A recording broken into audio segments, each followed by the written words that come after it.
dan dunia. Wala tansa nasibaka minad dunya. Jadi jangan sampai lupa kepada ayat duniamu juga. Itu salah satu titik kritisnya sebenarnya di sana juga. Jadi walaupun kita sudah belajar tentang agama, tapi bisa didukung dengan gadget yang dimiliki, tapi dengan batasan-batasan. Nah, itu mungkin dari pendalaman agamanya di situ. Kalau dari si penulisannya, ini dari pemahaman gadget dari sorotan agama. Ya saya kira itu hanya sebagai tambahan, karena saya tidak mau mengulang kembali tentang tulisan tentang, cuma memberikan pandangan karena ini masih proposal dan backgroundnya ini adalah agama Islam. Minimal ada di situ sorotan agama, ada analisis agamanya, ada dasar ayat Al-Qur'annya. Jangan sampai renyah ini. Maksudnya renyah ini sekolah tinggi agama Islam tapi tidak ada Al-Qur'annya sama sekali. Apalagi tidak ada hadisnya, tidak ada ini. Yang penting Al-Qur'an. Oh, jadi umum nanti kalau tidak ada STI jadi hilang, jadi pendidikan umum nanti. Siap. Saya kira itu menurut ini masukan dari saya. Saya kira itu ya. Saya kira betul ya, karena pendidikan agama. Kalau seperti itu Pak Agus, kayaknya motivasi belajar itu lebih kepada kaitan dengan motivasinya tidak akhlak.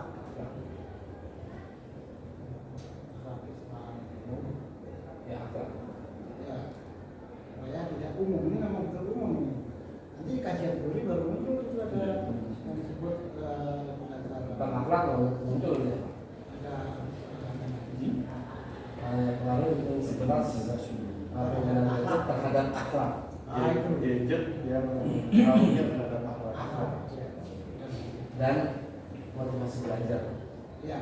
Atau hasil belajar aja biar nggak merubah dulu banyak. Ya, dan Nah, kalau itu kan cuma merubah di variabelnya, nggak hanya merubah satu variabelnya. dan motivasi kita merubah akhlak. Jadi itu yang beliau itu perlu ada kajian tentang pengaruh dari gadget ini terhadap akhlak mereka. Ini menjelaskan pembahasan kan ya, kalau cuma merubah satu variabelnya itu lebih gampang. supaya tuntas ini, supaya nanti Pak Agus merubah judulnya ke era. Gimana? Mungkin saya ganti saya ganti dengan akhlak. Biar lebih fokus gitu. Pengaruh intensitas penggunaan gadget terhadap akhlak dan hasil belajar terhadap hasil belajar siswa. Masuk Pak Ibu. Masuk itu. Jadi akhlak dan hasil belajarnya. Pengaruh intensitas penggunaan gadget terhadap akhlak dan hasil belajar siswa. Iya. Nanti apakah nanti akhlak itu mempengaruhi hasil belajar? Nanti sama kan jenis model penelitiannya sama, kemudian Pakai kuantitatif ya. masih pakai kuantitatif, Ya. terus juga menggunakan SEM, model penelitian juga masih kuantitatif kausatif, ada hubungan sebab akibat, Iya. sama.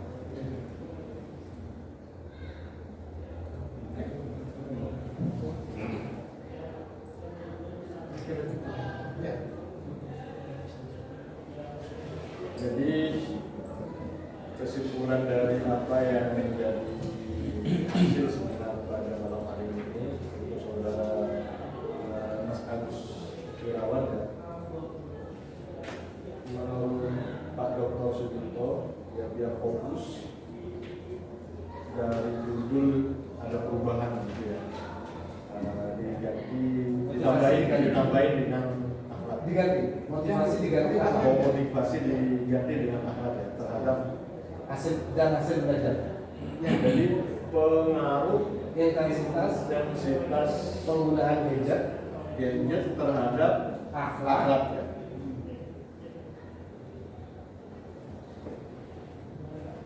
Dan hasil belajar.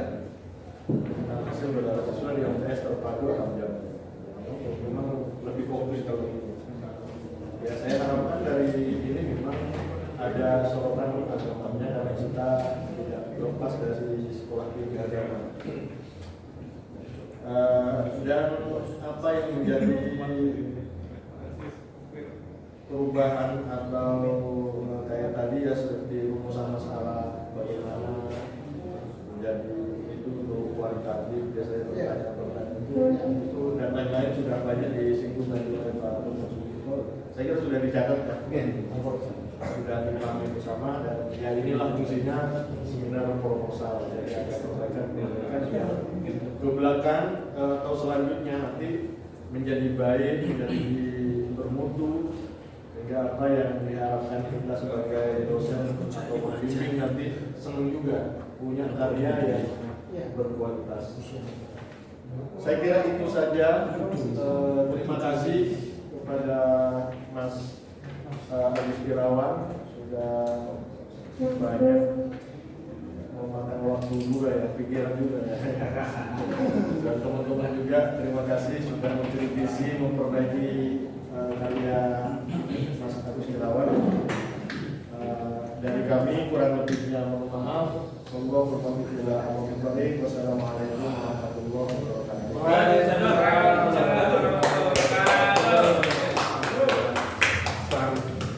Jangan.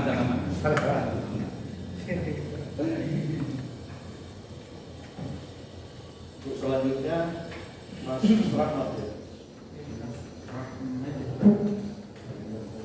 Saya pesan. Jangan gitu terus. Minum jamu apa?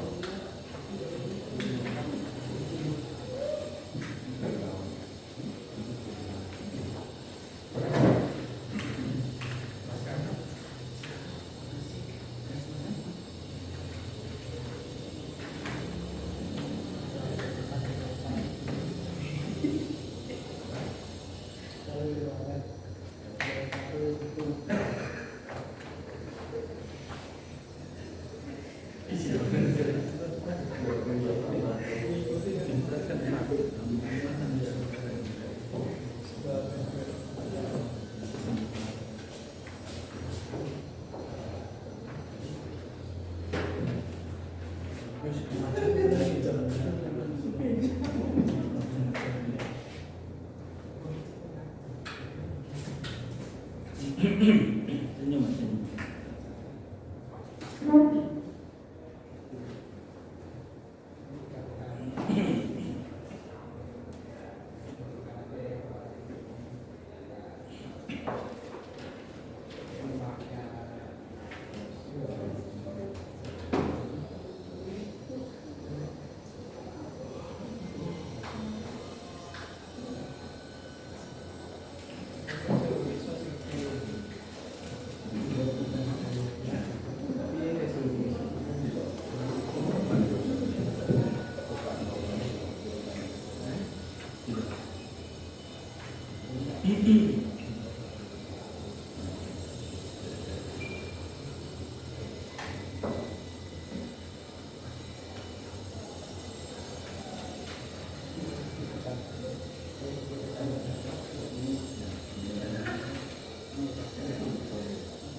Sudah siap?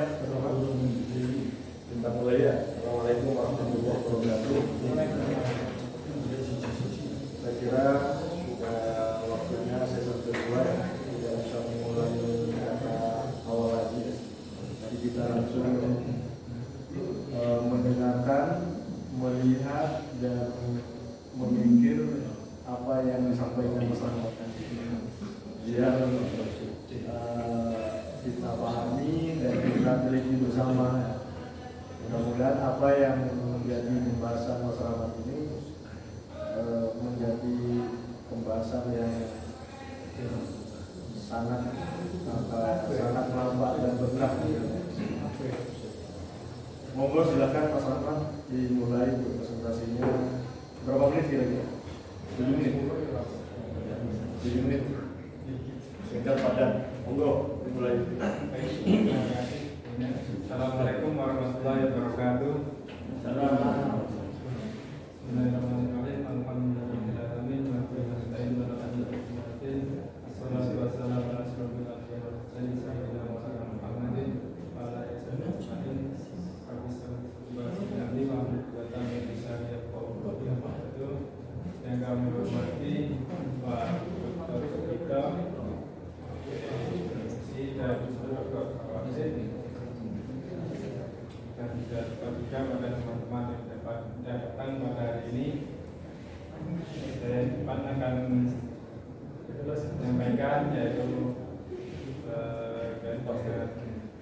penelitian saya yang judulnya pengaruh gaya mengajar guru terhadap peningkatan minat belajar serta didik pada mata pelajaran pendidikan agama Islam dan budi pekerti di SMK Negeri 1 Denpasar. Nah, yang menjadi latar belakang ini adalah minat belajar serta didik terhadap mata pelajaran pendidikan agama Islam dan budi pekerti yang disingkat PIBP di tingkat sekolah menengah kejuruan merupakan persoalan krusial yang perlu mendapatkan perhatian serius secara umum. Sebanyak siswa di tingkat SMK memiliki kecenderungan untuk lebih fokus pada bidang kejuruan atau keterampilan vokasional yang menjadi kompetensi utama mereka. Sehingga pelajaran normatif seperti pendidikan agama Islam dan budi pekerti kerap dianggap sebagai pelengkap. Kenyataan ini diperparah dengan lemahnya keterlibatan emosional dan kognitif siswa selama proses pembelajaran berlangsung, yang berdampak pada rendahnya minat serta partisipasi mereka di dalam kelas. Nah, dalam situasi ini, gaya mengajar guru menjadi salah satu aspek penting yang dapat menentukan sejauh mana serta didik mampu merespon materi dengan ketertarikan dan motivasi yang tinggi. Gaya mengajar yang tidak sesuai dengan kebutuhan dan karakteristik didik dapat memperburuk situasi, menambah kejenuhan dan perlemah proses internalisasi nilai-nilai agama yang harus ditanamkan melalui pembelajaran PAI. Di sini sebenarnya yaitu rumusan masalah yang pertama yaitu bagaimana pengaruh gaya mengajar guru terhadap tingkat minat belajar serta didik pada mata pelajaran pendidikan agama Islam dan budi pekerti di SMK Negeri 1 Denpasar. Yang kedua yaitu sejauh mana variasi gaya mengajar guru mempengaruhi peningkatan minat belajar terhadap pada mata pelajaran pendidikan agama Islam dan budi pekerti di SMK Negeri 1 Denpasar. Yang ketiga, gaya mengajar guru manakah yang paling efektif dalam meningkatkan minat belajar serta didik pada mata pelajaran pendidikan agama Islam dan budi pekerti di SMK Negeri 1 Denpasar. Nah, di sini tujuan penelitian yang pertama yaitu untuk mengetahui pengaruh gaya mengajar guru terhadap tingkat minat belajar serta didik pada mata pelajaran pendidikan agama Islam dan budi pekerti di SMK Negeri 1 Denpasar. Terus yang kedua yaitu untuk menganalisis sejauh mana variasi gaya mengajar guru mempengaruhi peningkatan minat belajar serta didik pada mata pelajaran pendidikan agama Islam dan budi pekerti di SMK Negeri 1 Denpasar. Yang ketiga, untuk mengidentifikasi gaya mengajar guru yang paling efektif dalam meningkatkan minat belajar serta didik dan mata pelajaran pendidikan agama Islam dan budi pekerti di SMK Negeri 1 Denpasar. Nah, dari pustaka